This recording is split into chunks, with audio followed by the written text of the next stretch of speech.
This morning's scripture is from Exodus chapter 20. Exodus chapter 20. Then God spoke all these words. I am the Lord your God, who brought you out of the land of Egypt, out of the house of slavery. You shall have no other gods before me. You shall not make for yourself an idol, whether in the form of anything that is in heaven above, or that is on the earth beneath, or that is in the water under the earth. You shall not bow down to them or worship them, for I, the Lord your God, am a jealous God, punishing children for the iniquity of parents, to the third and the fourth generation of those who reject me, but showing steadfast love to the 1,000th generation of those who love me and keep my commandments. You shall not make wrongful use of the name of the Lord your God, for the Lord will not acquit anyone who misuses his name. Remember the Sabbath day and keep it holy. For 6 days you shall labor and do all your work, but the seventh day is a Sabbath to the Lord your God. You shall not do any work, you, your son or your daughter, your male or female slave, your livestock, or the alien resident in your towns. For in 6 days the Lord made heaven and earth, the sea and all that is in them, but rested the seventh day. Therefore the Lord blessed the Sabbath day and consecrated it. Honor your father and your mother, so that your days may be long in the land that the Lord your God is giving you. You shall not murder. You shall not commit adultery. You shall not steal. You shall not bear false witness against your neighbor. You shall not covet your neighbor's house. You shall not covet your neighbor's wife, or male or female slave, or ox, or donkey, or anything that belongs to your neighbor. When all the people witnessed the thunder and lightning, the sound of the trumpet and the mountain smoking, they were afraid and trembled and stood at a distance and said to Moses, You speak to us and we will listen, but do not let God speak to us or we will die.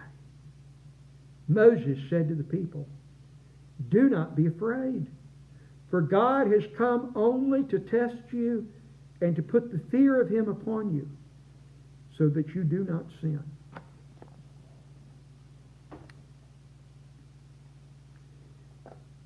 One of the groups, not a formal group, but one of the groups that I keep up with on social media is PKs, Preachers' Kids.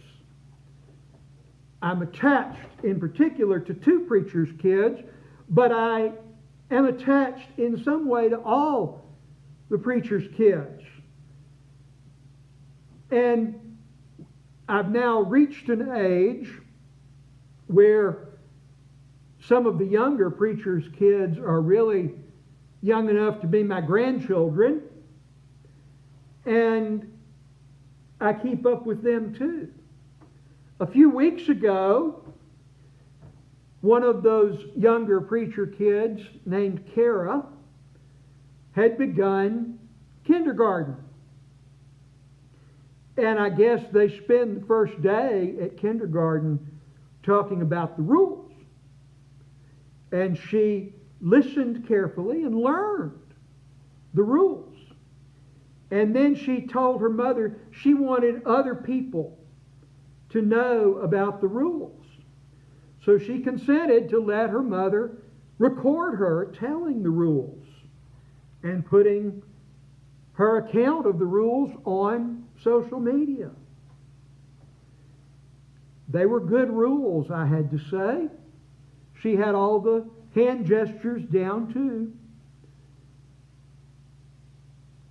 The rules were, you will listen with your ears to what the teacher is telling you. You will raise your hand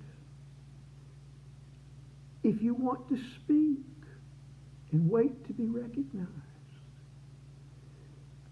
You'll protect your own property. You'll protect the property of your neighbor. You'll protect the property of the teacher. You'll take care of the property of the school. And again, I had to say, those are good rules, Kara. Because the purpose of those rules, the goal is that we are going to be learners together. We're going to learn. And if we're going to learn, we have to listen with our ears to what the teacher is telling us. We have to raise our hands so that class doesn't get disruptive. You may have a really great backpack, and you need to take care of it.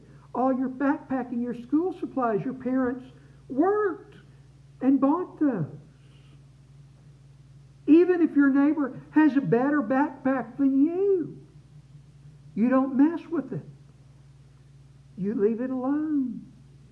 You don't mess with the teacher's property. You take care of the school's property. All of this is so we can learn. They're good rules. Well, the people of Israel have now reached the place that was their goal.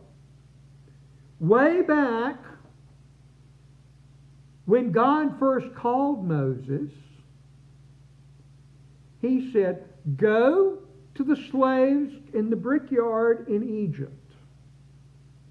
Tell them I have heard their cries. I have heard their groaning.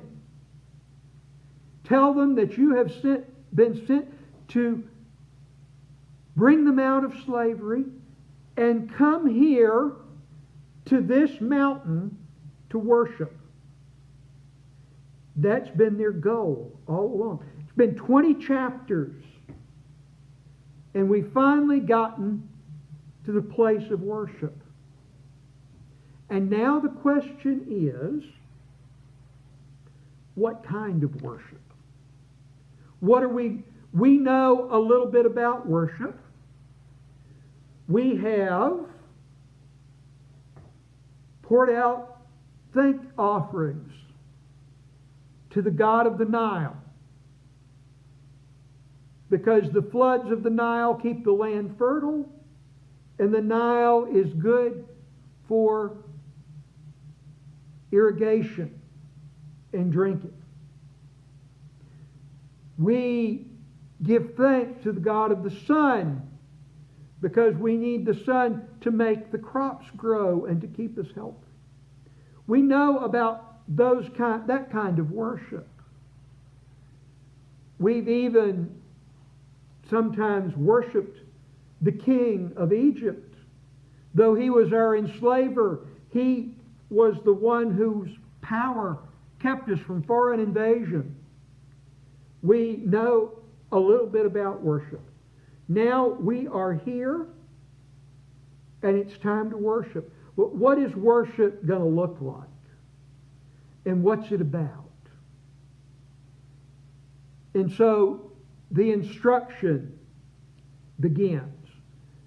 We called it law, but Torah, the word that sometimes we translate as law, is instruction. It's teaching. The first word of instruction: I am the Lord your God, who brought you out of the land of Egypt, out of the house of slavery. That's the kind of God I am. Moses showed up and told you, I was the God of Abraham, Isaac, and Jacob. And some of you may have thought, well, we've heard about Abraham, Isaac, and Jacob, but we've been slaves for 400 years. You haven't shown up. Not that we could tell. Now you're saying you're going to lead us out of slavery. What does that even mean? And now you've brought us out of the land of slavery. There's been a contest between you and the Egyptian gods, and you won. Then we were not too sure we were safe at the sea. Not too sure we weren't cornered and about to be slaughtered at the sea. And you led us across the sea and fought on our behalf against the Egyptians. Then we got out in the middle of the wilderness and we weren't too sure we had food, and you fed us. And we weren't too sure we were going to have water, and we found water, or you showed us water, you provided us water.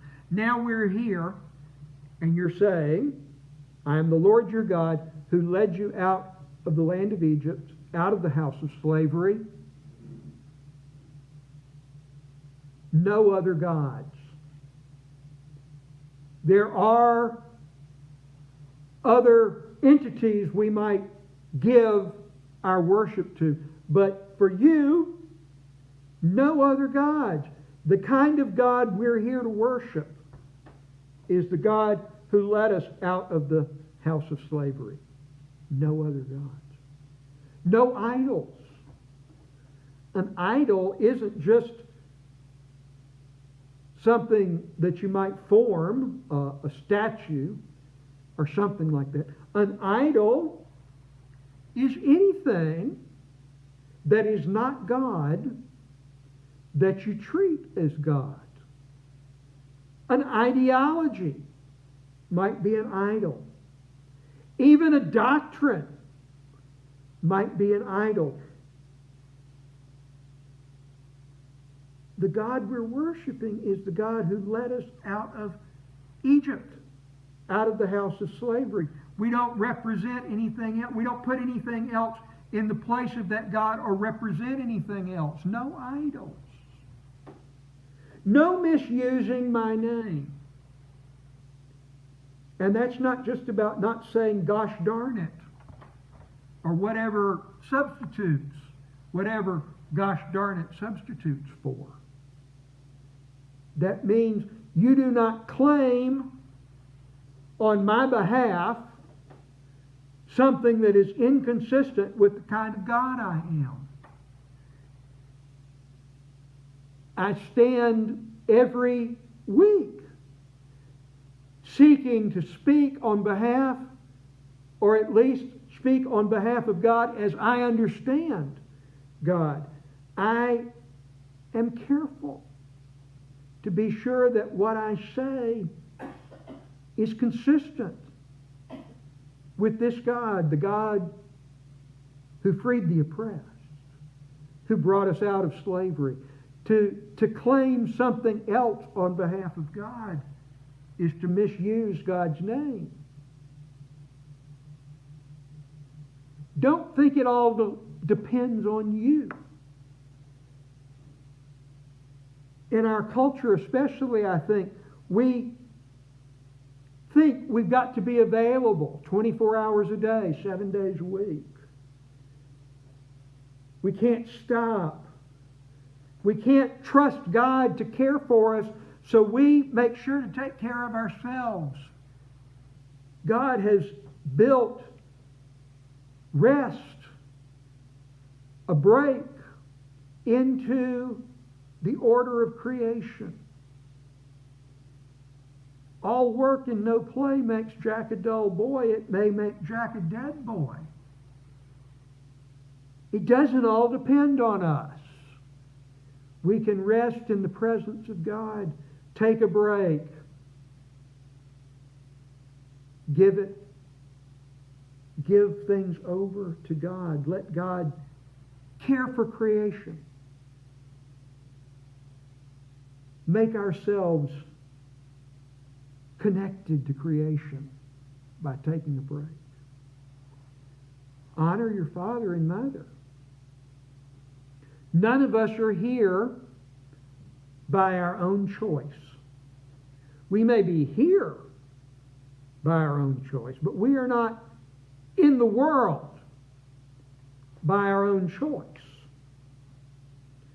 We came from somewhere.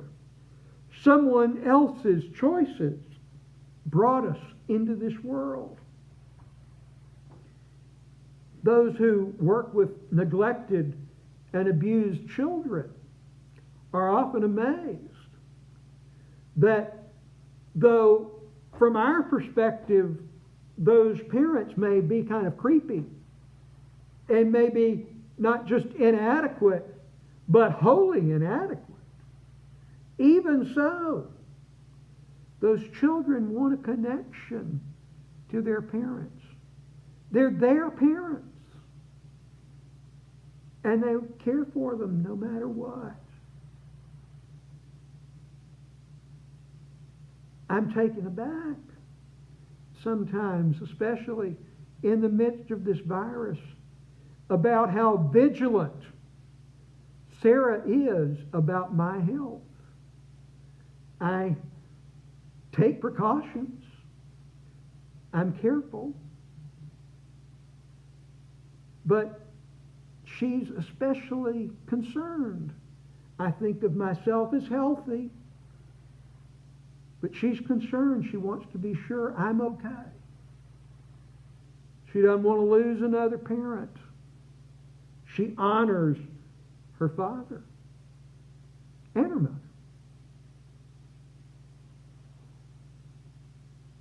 Those first words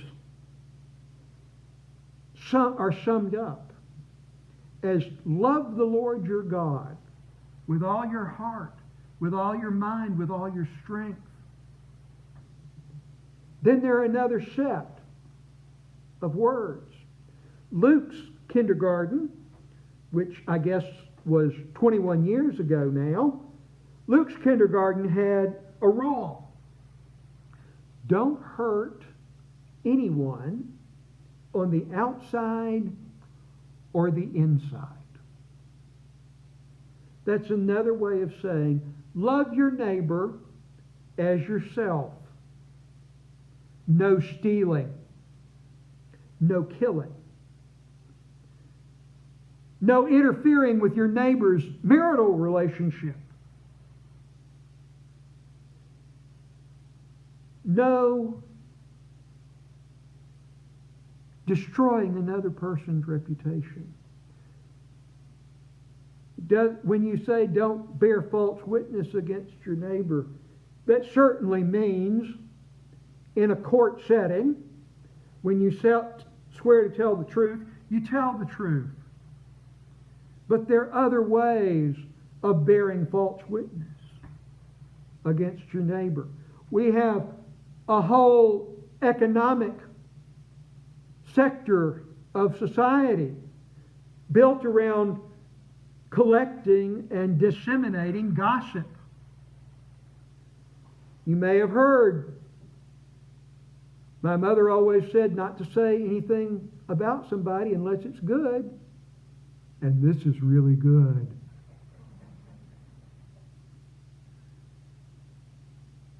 Don't destroy another person's reputation. Whether with truth that you know, or partial truths that you know, or things you don't know are true, but you want to tell them anyway, or things you know are not true, and you tell them anyway. Maybe they've got something you want, so you're going to steal not just their stuff, but their reputation. It's that old song on Hee Haw. You'll never hear one of us repeating gossip, so you better be sure and listen close the first time. No gossiping. No tearing somebody down with your words. No wishing for what they've got, or wishing for what they've got and taking it from them, or taking it from them by your words. Love your neighbor as yourself. treat people. Don't hurt anyone on the inside or the outside.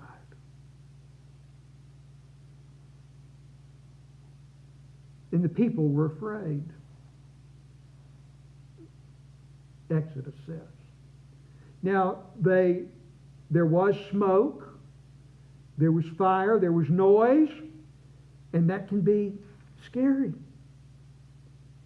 But I'm also thinking that they understand perfectly well what God is expecting. This is worship that's going to be different from the worship they're used to. This is going to be all-encompassing worship. This is going to be a new kind of life. And the story of the people of Israel, from there on to the end, has been a story of how to honor and love the God who brought them out of Egypt, out of the house of slavery, and the struggle to love your neighbors as yourselves. They failed a lot. We fail a lot. This expectation of no other gods. This expectation that we will love God with all that we have and all that we are. This expectation that we will love our neighbors as ourselves. It's that simple, and it's that difficult.